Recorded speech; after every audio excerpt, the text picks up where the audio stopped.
now we're gonna work on the bandages. So I use, oh, wish I could remember this size. I think this is the 6. Yeah, this is the 6. I use the smallest on the foot area, right? Because you can do it in 2 separate sections. Okay, so you're gonna see I messed up. I didn't bring my foam down all the way, and how I know this is with her stockinette, I pull it a little bit and then I wrap it back around. That's how that dirt got there. I'm not home to cut a new one, so we're just gonna go with it. I fold it back over my foam, but see, that is exposed there. Ideally, I would not do that. I would get this, and I was trying to pull some of this. I would not do that unless you are confident in your wrapping already. I would not pull on that foam. Okay, so it brought it down a little bit, but I know tomorrow to refocus on that, make sure I'm covering that with that foam. That's how tricky it can be, because you think you're there, but whenever you get to this point, you're not there. Okay, so this is obviously used a lot, and it's a brand new roll. So after this wear, I'm gonna have to wash it, because I don't have the stretch is still there, but it's kind of dulled out. So you want to do about 50% stretch here. Okay, I'm gonna start up here. Flex your ankle, Joe. Flex your ankle. Flex. Okay. Scoot down. Hang your foot down. Okay. Well. Okay. Flex. Okay, and I'll do this so that way I can see where her ankle and foot meet. So I'm going to start right here before the bend. Okay, you can straighten it out now. Okay, so I'm going to start here. No tension really. I'm just going to make my first round to anchor it. And now I'm going to start. So now I'm going to start pulling my my bandage. 50% pull tension. Again, you do not want to create a tourniquet, but you want it to be tight enough. Okay, so that's one round, and then I'm going to come shoot off from that one round, and I'm going to come up here to cover the top. And as I'm doing that, I'm going to push down to squeeze down that foam, right? See how that worked? Make sure you're covering the back end. Again, 50%. Ideally, you're going to want this to be tighter than this. So if you feel this and that's hard and this is soft, undo it and redo that, because that's going to create problems for your limpy. So, okay, I probably should have wrapped that way. Okay, I just do one each, and I do about, I don't know, depending on what it feels like, 3 to 4 times. 3 here, 4, whatever. But because this is a very used roll now, I'm probably going to do about 4 back and forth just to get that pressure. So see that's working. Okay, so this is going to be, that's starting to get hard. Okay. So we got that here. So now she's going to flex, and I use to put against my chest. That helps keep it. We're going to do that figure 8 thing around the ankle, right? So I'm going to come up, tension.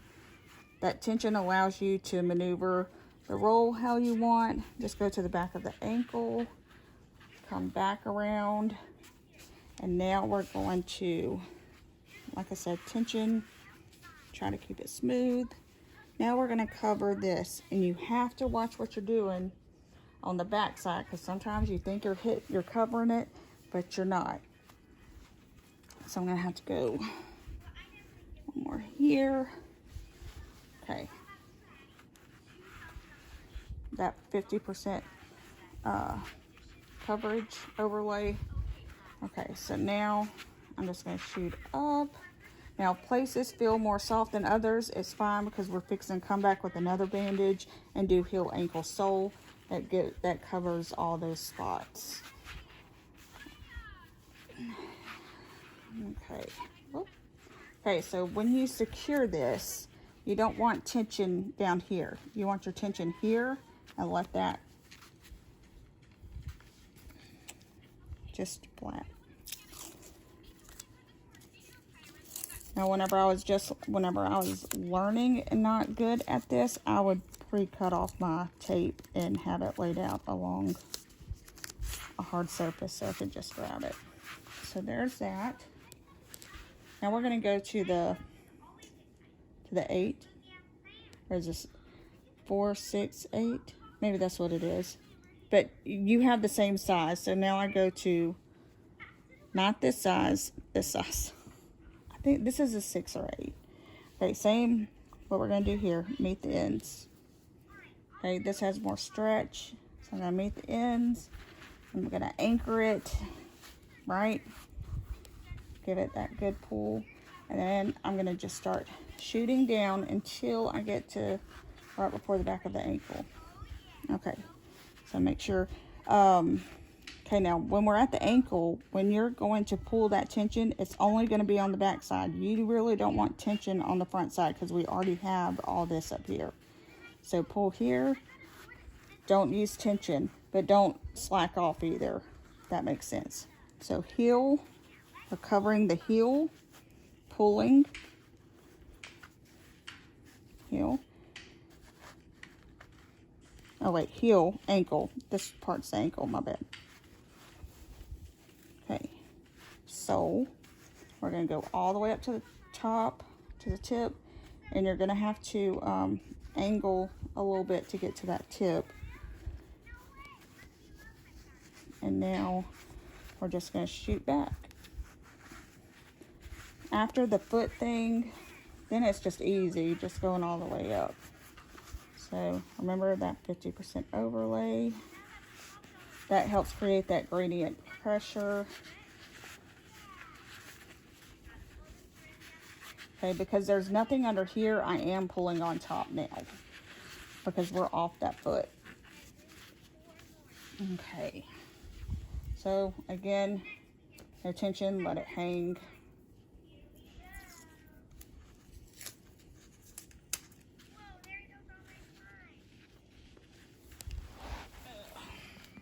I'm just gonna secure it because my next roll is gonna cover it and hold it, that tape in place so it don't come undone. Okay, same thing. I'm gonna match my ends. I know I ended this way. I'm actually gonna start lower. And you can feel because that foam gets soft right there under that bandage. So I'm gonna start here. Anchor it, start pulling tension, and start shooting up. Okay, come on out. Okay.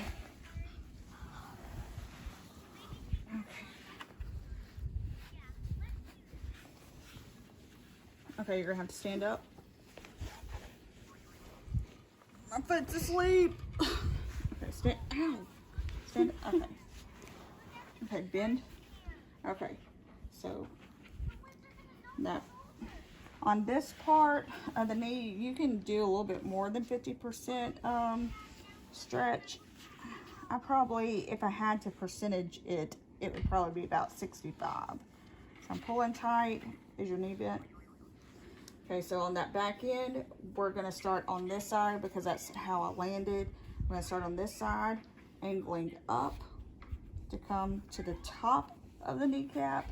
And whenever I make my way down, or to this side again, I'm gonna start shooting down and then straighten out to cover the actual kneecap.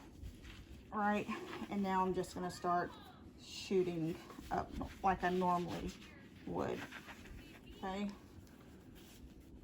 That gives that figure 8, that gives it that bend where they can bend their leg when they're walking, run and jump, all that good stuff. So we're just shooting up. Okay, we're gonna secure.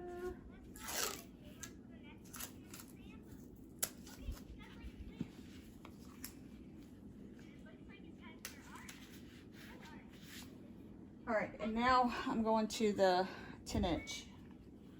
Okay, so I'm just gonna feel like, see, her knee is really soft compared to the rest. So I'm gonna start this roll right here. You do not have to do figure 8 with this one. You can just pull and shoot up. Make sure the end of your roll is covered. Okay, now just start shooting up over that with tension, 50%. Well, actually, I'd probably do 40% because you already have that compression. But you'll be able to go back and feel and see your difference and go, oh yeah, that feels good. Okay. And always listen to your kid. If they go, no, that's too tight, or I can't feel my toes, you have to redo it. You have to listen to them, because that's your best judge of what you're doing right and what you're doing wrong. Okay. And obviously, the higher you go, like we're getting to the end, her thigh, it does not need to be as tight as the top of her foot. You know, that gradient pressure, tight, mid-tight, light tight, and then it can go into soft. That's the point of the gradient pressure. So we're getting in here. And remember, never tape on your foam. The tape will tear your foam. Okay, so I'm going to secure this. So this is typically all she would need is, and I'm not covering this for a reason, is these how many rolls was it? 4, 1, 2, 3, 4, 4. But because at school I use another 10, and I start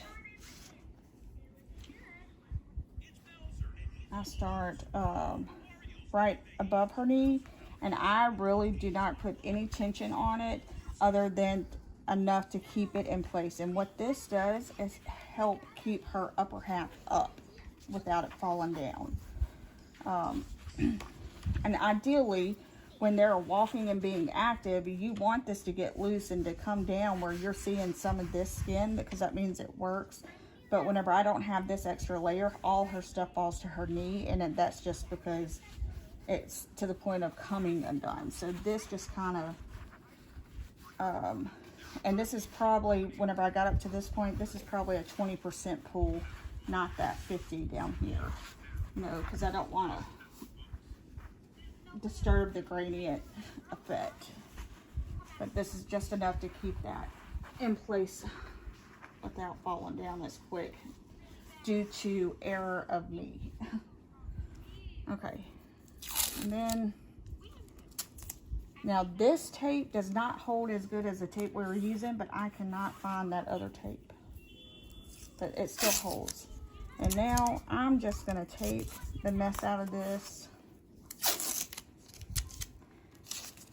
However I think it's going to hold.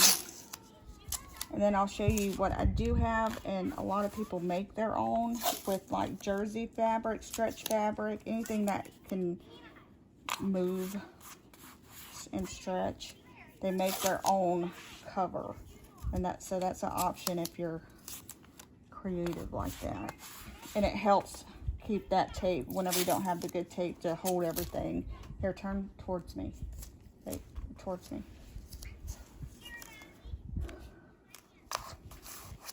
I mean, there's nothing wrong with going excessive on your taping. Okay, so I have this. It's like a legging fabric, but it came with some Velcro that she had to cover the Velcro, and it works perfect for this. So, like, think of leggings, spandex, not spandex, but what's that fabric? Like exercise legging. Think of that, and if you could just measure what it, you know, you don't even have to measure, just kind of put it up there because you want it to be able to fit around these wraps. Just scoot back. I know, it's heavy. So, and I just do put it on. Sometimes it doesn't. This is too short for her, so we don't cover her foot as much anymore. I just mainly want this up here, cover, stand up. Because that kind of holds everything. And then what I do, I come up here, pull, and fold down my stockinette over everything. And there we go. And then we use this shoe for her to wear with her wrap. So it's flat, same size sole as her regular shoe, and it's a bungee cord, so you can open it wide, and then you can tighten it however you need it around the ankle. Right, that's it.